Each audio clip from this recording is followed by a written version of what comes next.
the result. What did you make of the performance? Yeah, pleased. Obviously pleased with getting a win, and I thought,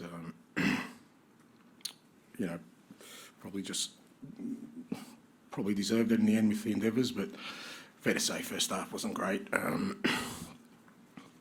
Part of that was because Brighton are a good side. They're well coached, very disciplined, and we weren't. We just took a few liberties with our football and our effort, our work rate. There was a lot of things that we kind of been really good at this year. We just didn't do in the first half. I thought the second half was obviously a lot better. Makes it difficult when you're chasing the game because the opposition are always capable of catching you on the break. But I thought for the most part we handled it well, and I guess pleasing that we kind of had guys who could come on and make an impact for the game, and I thought that happened. Obviously, how important is that for you now to just have these options to be able to turn to and change matches? Yeah, very important. I said, I think the beginning of the year, fair to say, we won a few games late because of that, and we have that capability now, putting guys on who can make an impact, and I thought they did today, but it also keeps guys on their toes if they're not performing, and gives me some options. Go ahead. And just how much did the team draw on the last game at Brentford when you're in a similar position, 1-0 down, to keep going and get the goals? Yeah, look, I don't question the guys' sort of character and mentality. We've done that a number of times this year, but like I said, I was really disappointed with the way we went about it first half, and you can't get away from that. And we've got to this point because of certain things we do, and I was disappointed we went away from that. But you can't question the character. Like the response was positive. It's very easy in that kind of scenario to sort of go in your shell or feel sorry for yourself. But I've never felt that with this group. I think they always respond in the right way when sort of given that sort of guidance, and I felt they took it on board in the second half, and it made a difference to the game. And now you've got all of your players back, building some momentum. You see a strong end to the season. Well, it should be, and I said the press conference that we've got that platform, but you still got to do it, and maybe we're guilty of that. Maybe we thought we'd just roll out there today because we've got a strong squad and things that happen, but there's opposition out there, and like I said, Brighton are a good side, and we didn't have the right mindset, and it doesn't matter what kind of players you got, what kind of squad you got. If you go away from the important things that get you to where you are, then it kind of becomes meaningless. So,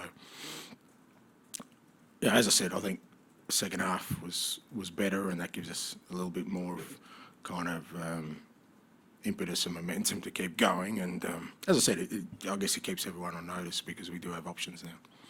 And there's been a little bit of talk lately about the late goals you conceded. I think that's 8 points. You've now won with goals in the 90 minutes. Does that sort of show why you want the team to play the way they're doing to keep that? Yeah, look, it's I wasn't trying to be flippant the other day, but it is. If you look at all my teams historically, they've always done that because kind of the way we approach it is that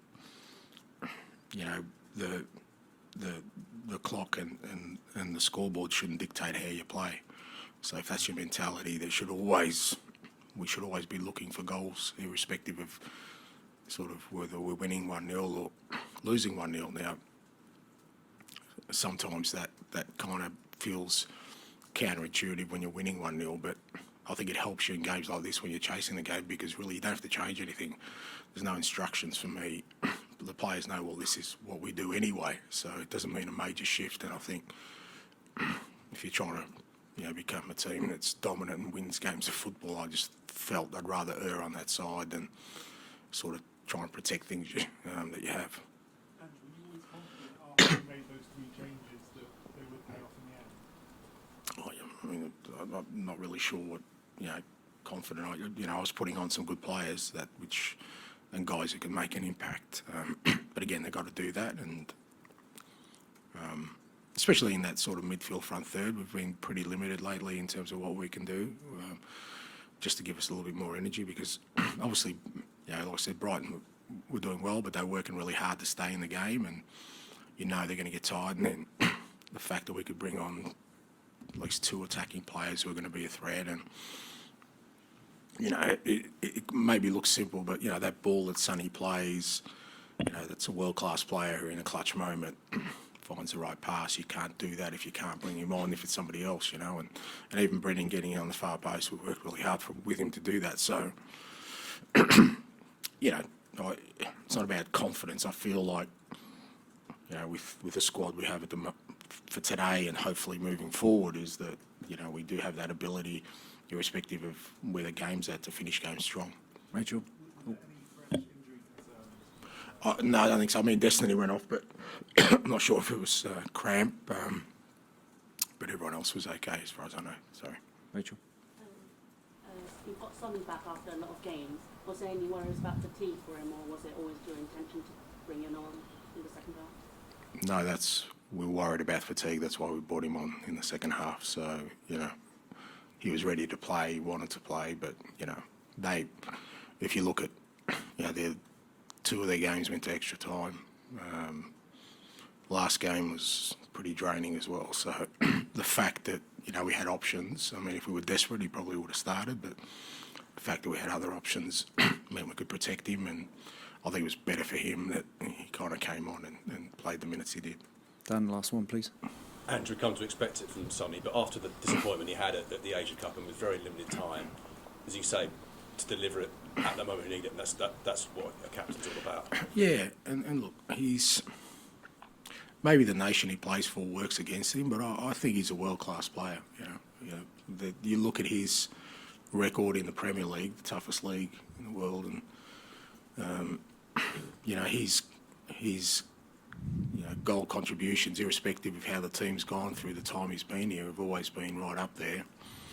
Even this year, you know, before he left, I think he was probably the best attacking player in the competition. Just my opinion, obviously, but certainly he'd be up there. And like I say, he's a world-class player, and I thought we did well to cover his absence. You know, Richie obviously, you know, stepped up in terms of goal threat and a few other players, but to have a world-class player back for the run-in is brilliant for us.